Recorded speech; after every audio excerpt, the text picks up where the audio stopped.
Hello，大家好，欢迎收听科技详谈 Rolling Tech，This is True。今天我们主要会谈的话题呢，最主要谈的话题是关于 OpenAI 最近发布的这个开发者大会，也就是 Developer Day。那这个东西呢，它这是最特别的东西，就是我们会聊聊为什么它这一次的发布会呢，会引起整个市场上有这么大的一个反应。这个发布会到底发布了什么东西，还有它背后带来了什么样的一些隐藏的信息，让大家会有这么大的反应，不管是市场也好，不管是股票也好，或者所有的开发者，甚至是所有的电商呢，其实都开始非常关注这件事情。到底它做出了什么本质上的改变？还有就是所有其他做 AI 相关行业的人呢，他们会如何去跟进这个事情？这个是我们今天主要会聊的部分。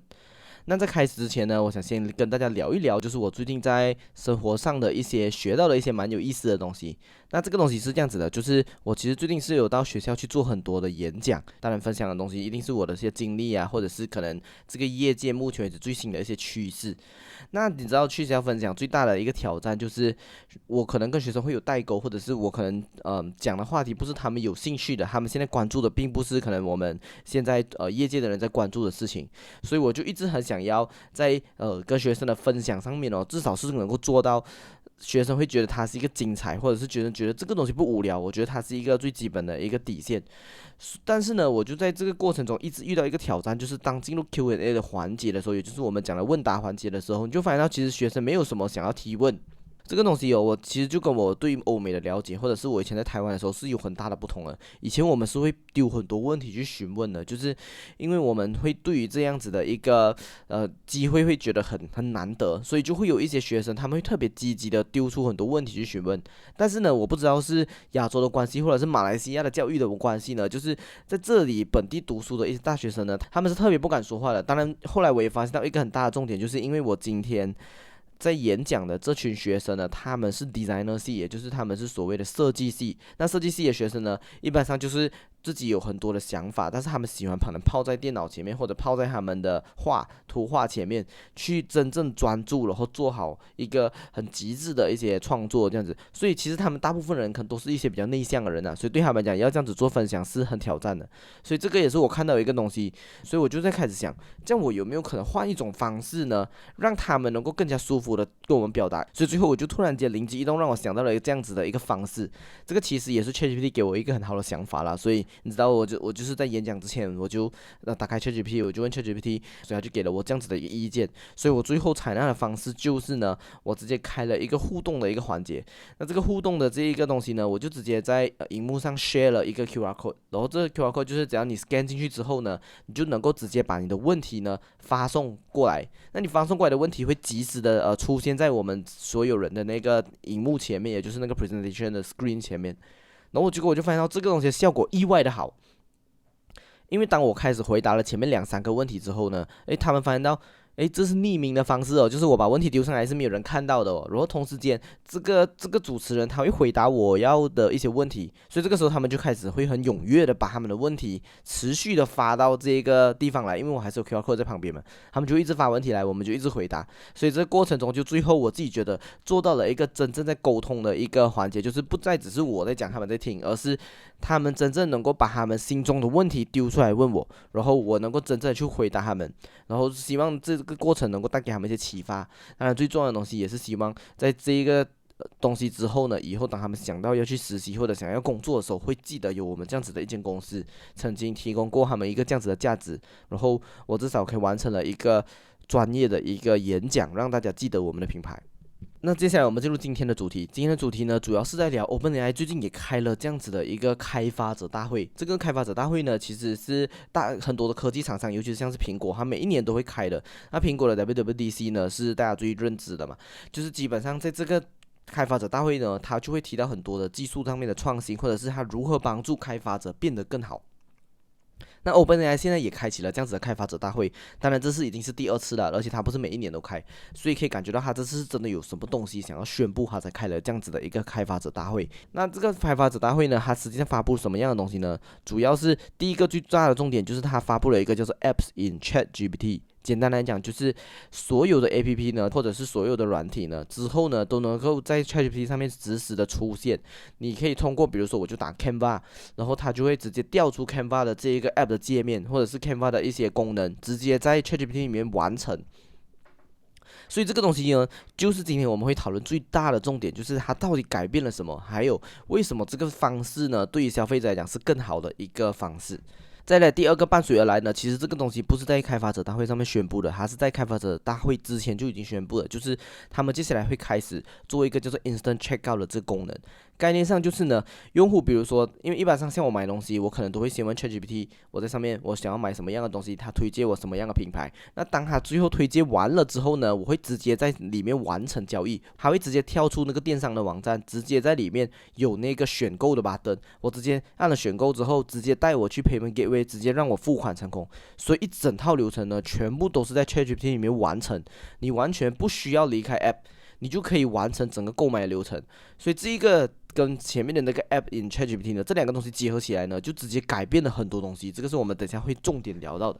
那除此之外呢，它也发布了像是 Agent Kit， 就是现在市面上有很多样的一些自动化的工作流，比如说是 Make.com 或者是 M8N， 这些都是比较主流的一些帮助大家去做自己的 AI Agent， 让你的工作呢能够让 AI 去执行某一个步骤，或者是执行某一套流程，都能够由 AI 来完成。那这个 Agent Kit 呢，是 OpenAI 自己发布的一个更加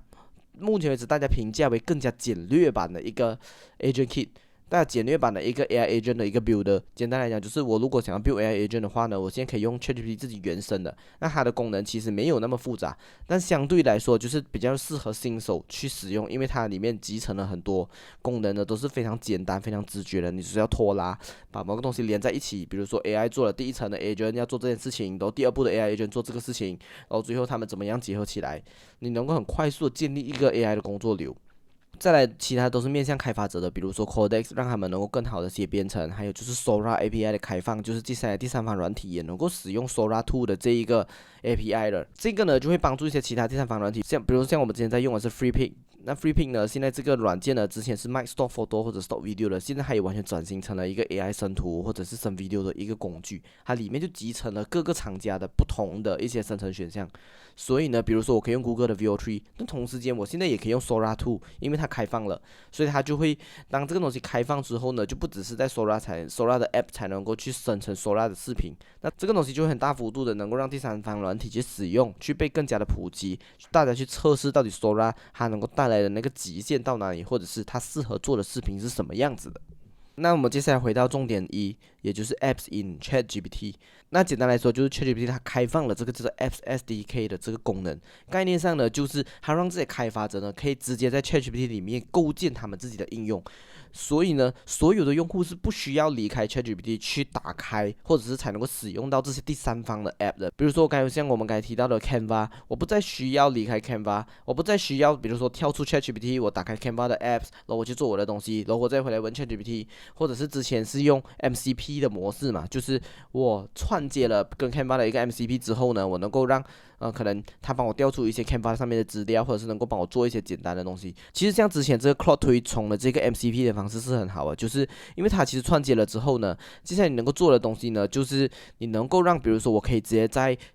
我的 Claude 上面呢，直接跟 AI 说我需要什么，然后直接让它在 Canva 上面帮我制作这样子的一个表格也好，或者是一个 design 也好。但是它的缺点就是它做完了之后呢，你的 Claude 只会告诉你，我已经完成了这个任务了，所以你需要自己手动的切换到，比如说该 Canva 的这个软件里面去看它到底做了什么。然后所以很多时候我就会发现到不是很好用，因为有时候我找不到它到底 create 在什么地方，然后而且还有很多时候是会失败的。但是它现在 ChatGPT 做了这个这样子的一个 Apps SDK 呢，概念上就是现在呢，当你要 AI 去做 Canva 的东西的时候，它是直接在 ChatGPT 的界面里面直接跳出 Canva 的界面，直接让你现场的看到现在到底有什么东西发生了变化，现在到底在做着什么样的东西，甚至呢，你可以继续的使用聊天的方式，让它去做更多的修改，或者是改变你的命令，或者是让它做下一步的动作，所有的变化呢，都会直接在 ChatGPT 里面呈现出来。所以这个就是一个最大的改变，就是大家可以想象一下，就是接下来好像是 ChatGPT 变成一个最完美的一个助手了，就是所有的东西我都只是跟 ChatGPT 讲，让 ChatGPT 继续帮我执行，继续帮我改到一个我满意的东西，甚至是像我们刚才讲到的，如果它今天加入了 Instant Checkout 的功能，我直接需要买任何东西都在 ChatGPT 里面完成了。所以大家可以想象一下，这个的改变呢，它会影响到的最大的重点就是现在呢，这个 ChatGPT 它变成一个新的一个流量入口，或者是对于很多 software 来说呢，这些第一批集成的 software 呢，基本上他们都有一个很大的共同点，就是他们的股价上涨很多。在这开发者大会股价上涨了很多，但我们先来看看他们到底可以做什么样的事情。首先，第一个是 Booking.com，简单来说就是，如果今天我想要订房，或者是我想要去可能旅行上面的某一个 hotel 呢，我全部都可以在不是 Booking.com 我是直接在 ChatGPT 里面完成。我直接告诉 ChatGPT 我要去哪里，让他帮我 plan 那个行程，plan 完行程之后呢，他直接帮我去到 Booking.com，根据我刚刚的需求，直接帮我去订房。所有订房的界面都出现在我的面前，我觉得不够好。比如说，我需要更多的房间，或者是我需要更大的房间，或者是我需要这个房间至少达到5星级，我全部都可以直接在这个 ChatGPT 里面完成，然后所有的画面都是及时的出现在我的面前的。或者是 Coursera 是一个课程教课的一个软体。那这个教课的这个平台呢，你就可以直接在里面直接问课程，比如说可能你有些资讯不懂，甚至可以让 ChatGPT 直接帮你去搜索更多资讯。同时间呢，可能可以让 ChatGPT 在你可能学到一半的时候，突然间你觉得这个知识点你不够知道，或者是你想要了解更深，你可以让它直接告诉你 Coursera 还有什么样的课程能够知道这个东西，你可以直接从 A 课程跳转到 B 课程。同时间呢，因为它是 AI，它不是一个，比如说你去到 Coursera 的网站，你可能还是需要用一些传统的搜索模式。我想要学 AI 的一些工作流要怎么做，然后它跳出几个课程让你选。可是现在是 AI，你可以问他，比如说我现在面对的是这样子的一个问题，我觉得我可能需要类似这样子的一个功能，它马上根据你的语义，根据你的语气呢，去寻找适合你的课程。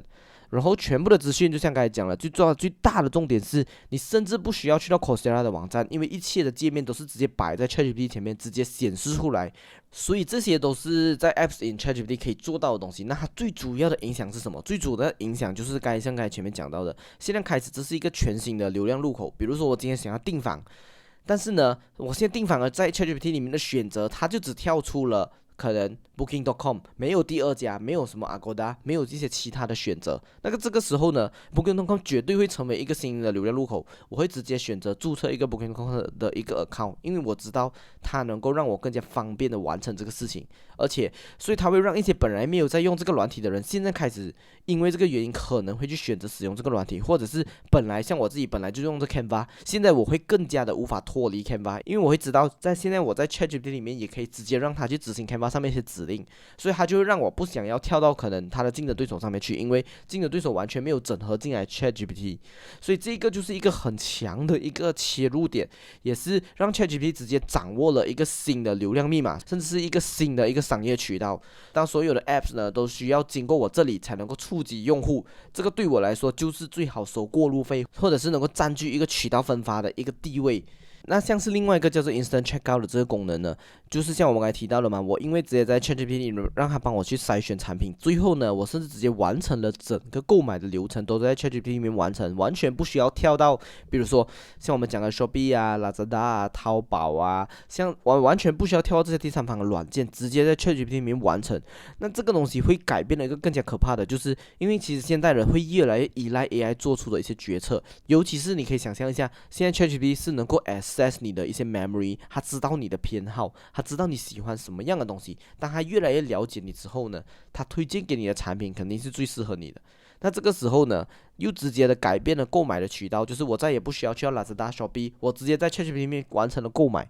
那这个东西绝对会是影响像 Shopee、Lazada 这些第三方的这些购物平台，或者是我们讲的这些集成电商平台，他们一下子失去了那个渠道的能力，一下子所有的用户可能突然间都不从这里去买东西了。所以这个时候呢 ，ChatGPT 直接拦截了本来这些第三方应用做的东西。如果所有的电商都一下子去到了它这里之后呢，它就直接变成了用户筛选产品的这个渠道，甚至变成用户了完成交易的这个渠道，所以直接就把可能本来 Shopee、Lazada 这个地位呢，直接给边缘化。所以我觉得这个是一个最大的影响，对于电商平台，同时间对于电商的品牌呢，也是一个很重要的一个管道，就是他们会开始去思考，如果我今天不把我的产品放进 ChatGPT 里面，会不会造成很大的一个严重的一个破坏？因为接下来，比如说，当我今天耳机坏了，我想要买一个新的耳机的时候呢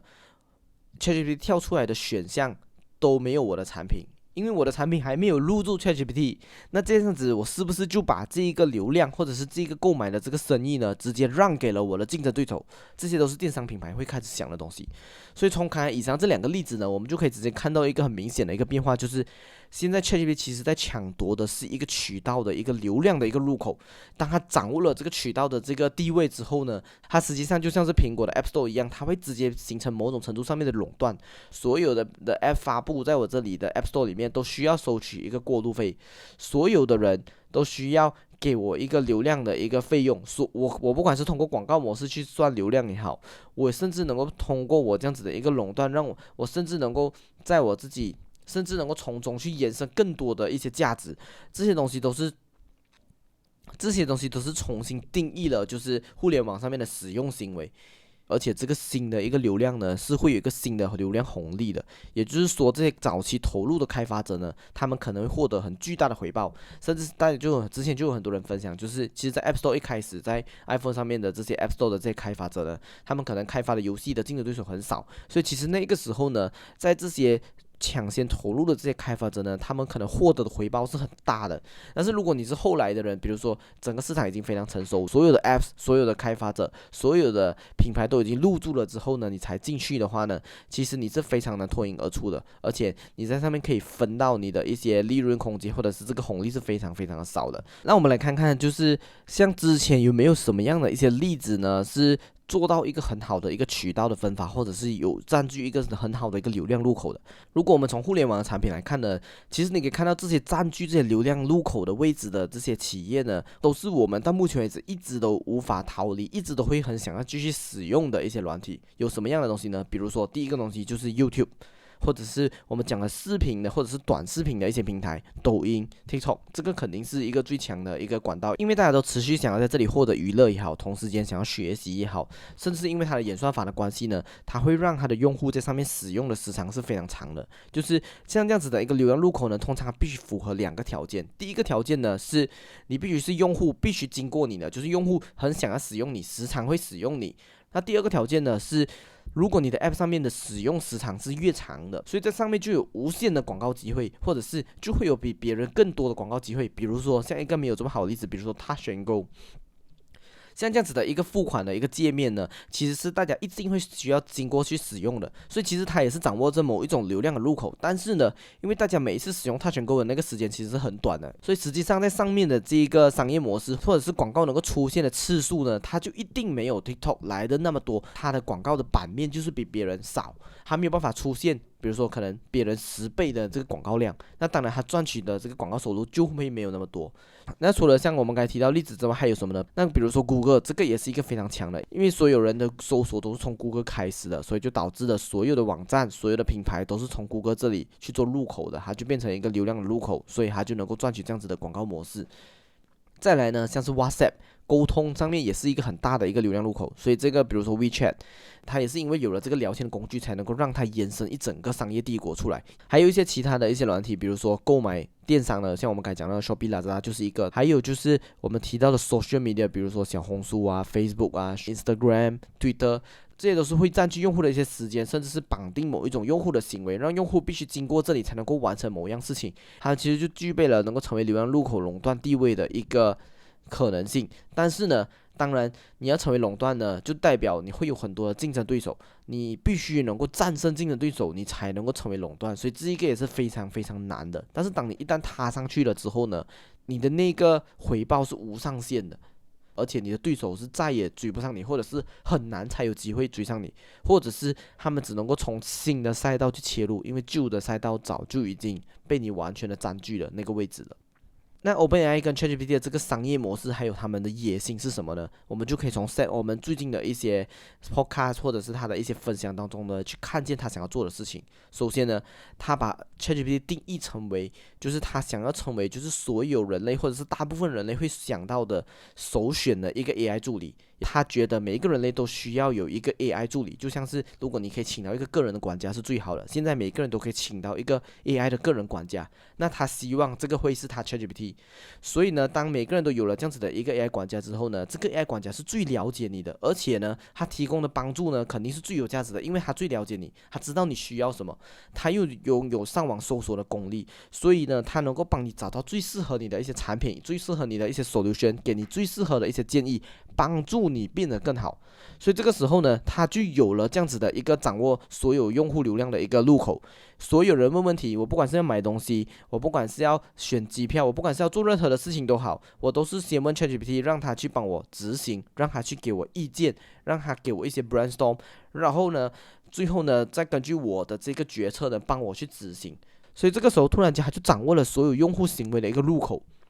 同时间，他现在拥有一个8个亿的一个 weekly active user， 也就是说，现在有8个亿的用户呢，是每个星期至少会使用一个 ChatGPT 的，而且这个就是全球的1/10的人口，也就是说，每10个人当中就有1个人现在会使用 ChatGPT。所以你可以想象，这个东西它已经有一些基础的一些人群了。所以当这些人群呢，全部人都开始依赖 ChatGPT 的时候呢，对于这些品牌，对于这些刚才我们讲到的电商，对于我们刚才讲到这些 Apps 的开发者来说，这就是一个巨大的流量入口。那只是你到底要不要入驻，也已经摆明了告诉你，这是一个很好的流量红利。你到底会不会进来？那你如果进来了之后呢，就会让 ChatGPT 现在开始变得更加的蓬勃，能够帮助用户解决更多的问题。那这个东西就会让 ChatGPT 变得更强，然后就会变成一个正向的循环。当这个 AI 能够帮助你越来越多之后，就会有更多的品牌入驻，就会有更多的 Apps 入驻，就会有更多的电商入驻。同时间也因为这样子呢，就导致 ChatGPT 变得更加的有能力帮你解决更好的问题，它就变成一个更好的飞轮，最后变成所有开发者一个最重要的流量入口，它变成是一个最重要能够接触到用户的一个渠道。所以对 Salmon 来说呢，他其实现在发现到呢，他的整个 OpenAI 的商业模式呢，必须同时间完成3样事情，他必须同时间垂直整合3个最重要的板块跟3个最重要的领域，让他完成自己的这整套商业模式。第一个东西就是 OpenAI 一开始在做的，也就是在做实验嘛，他们希望能够达成 AGI 的这个目标，成为一个人类最大的一个突破，实现 AGI， 实现通用人工智能。所以对他来说，持续的做实验，其实也在 AI 上面去做一些 R&D， 持续的投入更多资金去做实验是非常重要的。但是呢，需要投入这么大的资金，它需要有一个很庞大的一个收入来源。那它的收入来源就会取决于它的 ChatGPT 或者是 ChatGPT 这些延伸出来的所有的一些产品，比如说现在还有 Sora 变成一个 social media app。对他来说呢 ，OpenAI 也同时间必须是一个面向消费者的一个互联网产品的品牌，然后这个产品的品牌必须是对用户有很大的一个价值的。所以对他来说，这样子的一个消费者科技 consumer tech，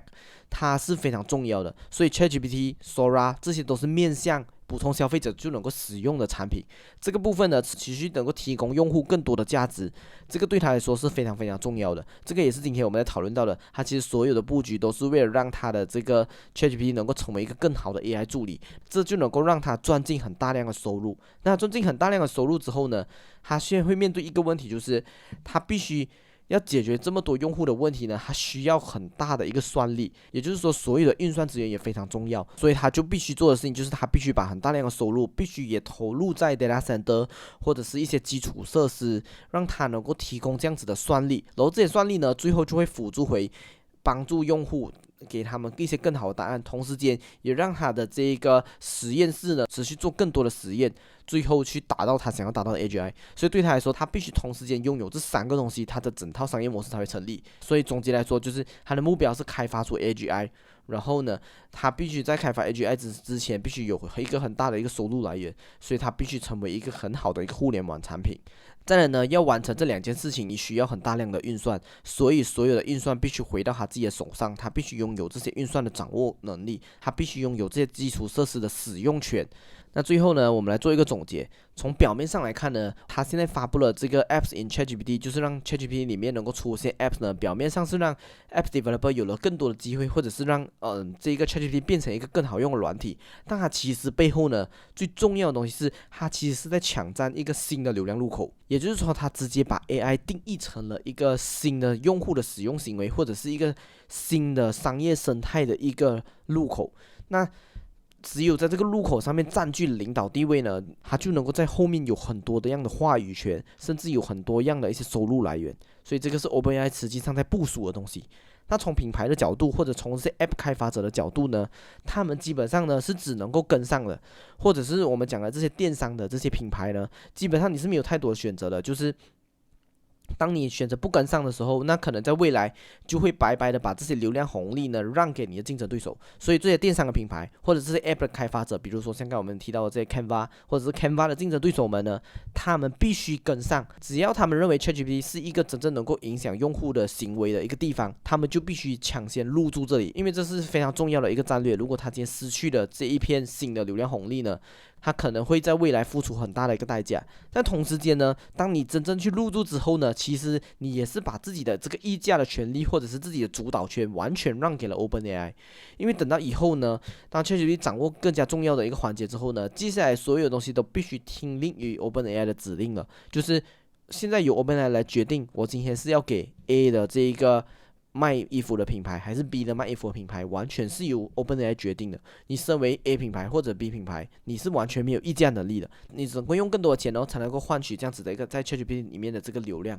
所以短期来看，对所有的商家、对所有的 App 开发者来说，这是一个非常大的流量入口。但是从长期来看，可能会是一个新的被绑架的一个地方啦。至于其他的 AI 的竞争对手呢，我自己觉得基本上就只有 Google 跟 Claude 是比较有可能会去跟进这个东西的。但是呢，我自己觉得 Claude 是可能比较难跟上，因为 Claude 在普通的 mass market， 也就是普通的消费者心中呢，它的心智地位没有那么强，很多人都不知道 Claude 这个品牌，所以其实它要做到像这样子的一个主导权去抢占这样子的一个入口呢，是非常难的。我觉得 Claude 接下来只能够做的东西，就是接下来只能够继续在一些 B to B 端占据这样子的一个入口，但是我觉得在 mass market， 在普通的消费者面前呢，应该是很难跟 ChatGPT fight 过了。那但是呢 ，Google 就有这个潜力可以做这个事情呢，因为它自己本来就是掌握了最大的搜索流量，而且如果当人们不再使用传统的搜索，而使用 AI 搜索，而 Google 没有在这个里面占据某一个地位，是非常非常的危险的。但是同时间呢，它现在面对最大的问题，我们也讨论很多次了，就是这个创新者的两难，他很难去颠覆他自己一个现在帮他赚进大笔收入的一个商业模式，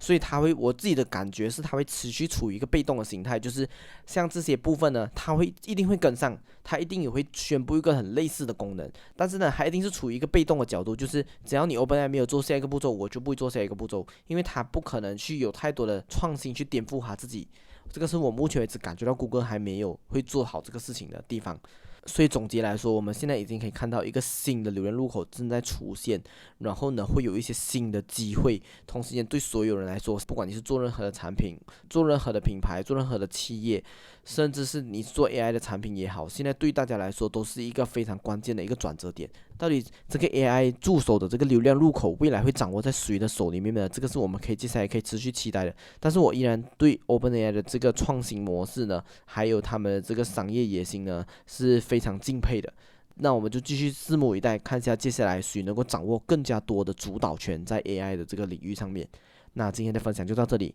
我们就下一期再见，谢谢大家，拜拜。